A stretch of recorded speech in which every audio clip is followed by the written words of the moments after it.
बचन फिरी अनति निहारे, देखे चाप खंड मही डारे।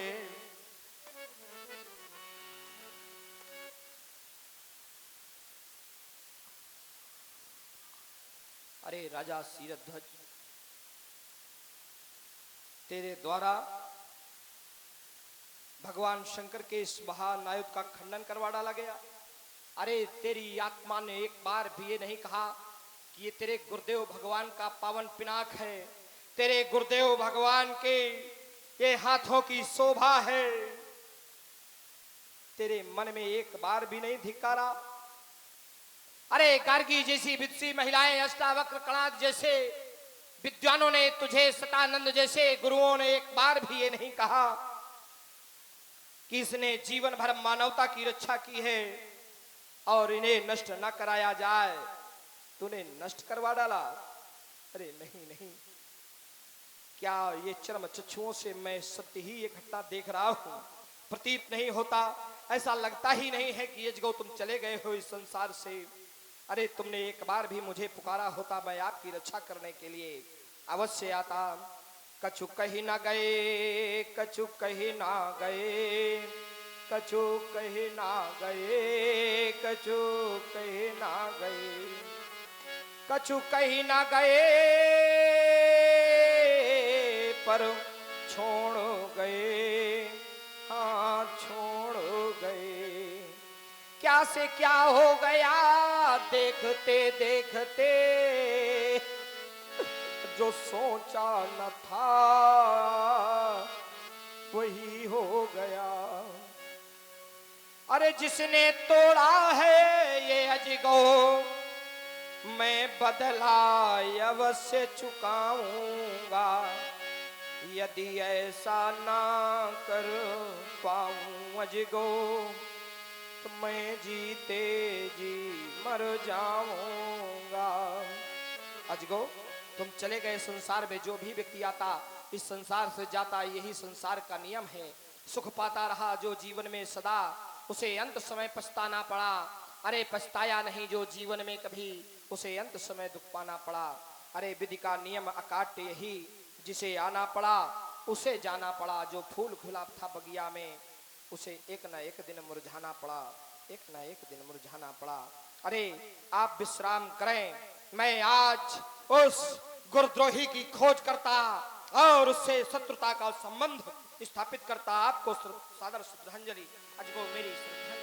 अतिरिस बोले बचन कठोरा, कहु जड़ जनक धनुष कहे तो। अरे घोड़ा है कि सावरा, बताओ आज योगी राज, नहीं काटिया कुठार से कंठ ये कठोरा है। अरे कौन के कहे तुरवायुर तूने धन, आज मान गए ठाड़ भयो, आज बोलत न कहे आज धनुष कही तोरा। बेग बेग दिखाव मूढ़ न तो आजू, उल्टों वहीं जहां लगी तो। अरे शीघ्रता से बता दे, दिखला दे उस खंडनार को, नहीं जानियो ना कुशल। देख ले आज ये कुठार, आज जहां तक तेरी पृथ्वी है संपूर्ण पृथ्वी पलट दूंगा तेरे राज्य की, तेरी प्रजा का संपूर्ण नाश कर दूंगा, तेरा सर्वनाश कर दूंगा, शीरध्वज सर्वनाश कर दूंगा।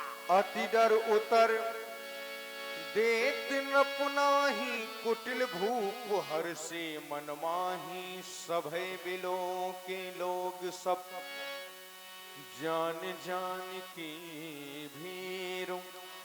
हृदय न हरस विषाद कछु, बोले श्री रघुबीर। मेरे महाप्रभु, आप जानना चाहते हैं अजगो का खंडन किसके द्वारा किया गया है? हे देवता राम, इस अजगो का खंडन जिसके भी द्वारा किया गया है वो कोई दूसरा नहीं, आपका दास ही है। हे मेरे महाप्रभु, शिव धनुष तोड़ने वाला तो कोई शिव प्यारा ही होगा,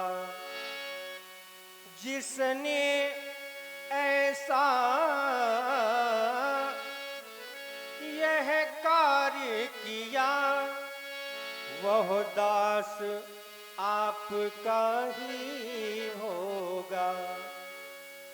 जो कृपा पात्र है ऋषि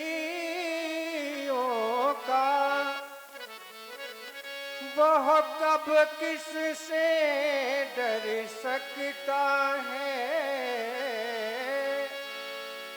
जिस पर है कृपा ब्राह्मणों की, यह कार्य वही कर सकता है। हे देवता, नाथ शंभु धनु भंजनी हारा, हुई है को एक दास तुम्हारा, आयस का है कही किन मोही, कहे कहे भगवान मेरे लिए क्या आज्ञा है। राम, तुम रहस्यमयी वाणी का प्रयोग कर रहे हो, कह रहे हो हुई है को नाथ शंभु। जो शंभु का नाथ है वो मेरा दास कैसे हो सकता है राम? उसे तो दास कहने का भी अधिकार नहीं है, और वो दास तुम्हारे राजवंशों में हुआ करते हैं राम। मेरे यहाँ तो सेवक होते हैं, ऋषियों के यहाँ सेवक, तो सेवक कहलाने का भी अधिकारी नहीं है। सेवक सो सेवक सो जो करे सेवकाई, और करनी करे करिए लड़ाई। जिसने भी भगवान शंकर के इस महान आयुध का खंडन किया है वो सेवक कहलाने का भी अधिकारी नहीं है। अगर उसने शत्रुता का कार्य किया है तो उसने आज वो मुझसे शत्रुता निभावे और मुझसे करे लड़ाई। सोनहु राम जी शिव धनु तोरा, सहस बाहु सम सोरी पुमोरा। जिस व्यक्ति ने भगवान शंकर के इस महान आयुध का खंडन किया है वो मेरा साधारण कोट का बैरी नहीं है, अपितु महिष्मति नरेश कार्तवीर अर्जुन की समान मेरा शत्रु है, मेरा बैरी है, मेरा आर्य है। सो बिल गावो बिहाई समाजा, न तुम्हारे जय सब। तुम अपने लिए आज्ञा मांग रहे हो राम, तो सुनो, तुम्हारे साथ साथ समाज को भी ये आज्ञा है कि धनुष छोड़ने वाले को अलग कर दे, या वो स्वयं छोड़ करके अलग हो जाए, या समाज उसको छोड़ करके अलग हो जाए। अगर ऐसा ना किया गया तो फिर सभी राजा मारे जाएंगे, मेरे द्वारा दंडित किए जाएंगे, मेरी स्पष्ट घोषणा। सुनि मुनि वचन लखन मुस्काने, बोले परसु धरहि अपमाने, बोले परसु धरहि अपमाने। इस समय हमारी दृष्टि जहां तक पहुंच रही है, जहां तक हमारा दर्शन है, सभा का, समाज का प्रत्येक व्यक्ति डरा हुआ है, प्रत्येक व्यक्ति भयभीत है। राजा जनक वह भी डरे हुए हैं। महारानी सुनैना के आंखों में अश्रु है। महामाया जानकी वह भी भयभीत है।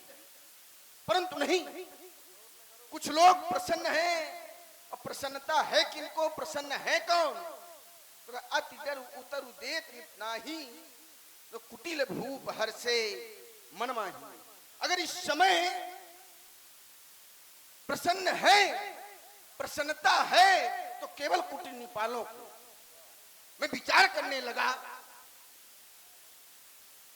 प्रजा प्रवासी यहां तक राज्य का राजा डरा हुआ है, भयभीत है, जिन कुटिल निपालों को ऐसा कौन सा पुरस्कार मिल गया है जिससे ये प्रसन्न है? समझ में आ गया।